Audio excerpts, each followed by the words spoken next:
I want to get back to Trump and the tax records.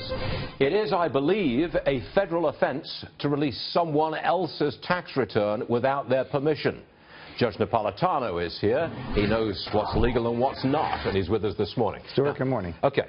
The person who leaked, put the copies of the 3 pages of the Connecticut, New Jersey, and New York returns, put them in the mail, delivered to the New York Times, that person acted illegally. Let's call that person the thief, yes. Right, the thief. Okay. But the publisher who receives it, New York Times, when it is a matter of material interest to the public, because of the way Donald Trump has portrayed himself in the campaign, his wealth and his taxes are clearly a matter of material interest, the Times is immune from any liability. This is the same rule for the Pentagon Papers. This is the same rule as for the Edward Snowden revelations.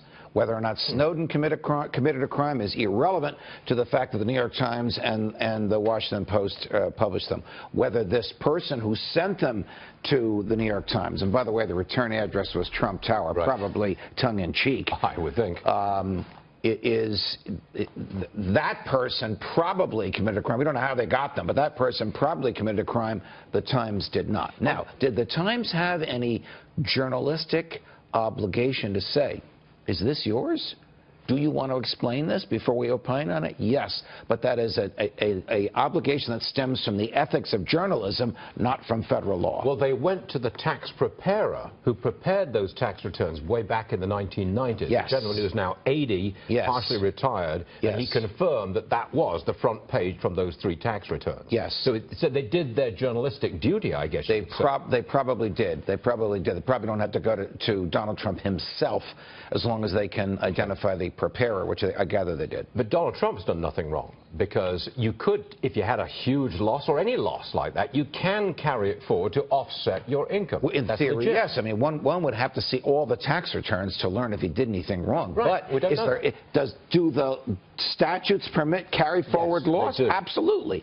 If you have a loss of $1 billion in 1995, can you spread that out to the 3 years preceding 95 and the 15 years following it? The answer is absolutely yes. And by the way, it's more generous now. You could spread it over 20 years now. Yes. Does it permit the Times to draw the conclusion that he paid no taxes? In my view, no, because the Times doesn't know what his personal income was. He said at the debate, did you catch this? I thought of you when I heard this number, that last year he earned $694 million. I thought of you when I heard him say that. If he did earn $694 million, he presumably paid taxes on it, because we are beyond the period into which he could extend his carry-forward loss. So for the Times to say he paid no taxes in the past 20 years is probably based on ignorance. They said maybe. They didn't say categorically he'd not paid tax. So they covered themselves with that. This is not a legal issue. This is a political issue. Absolutely. For a 75-year-old blue-collar person in Pennsylvania, how does he react when he hears that a billionaire pays no tax? That's politics.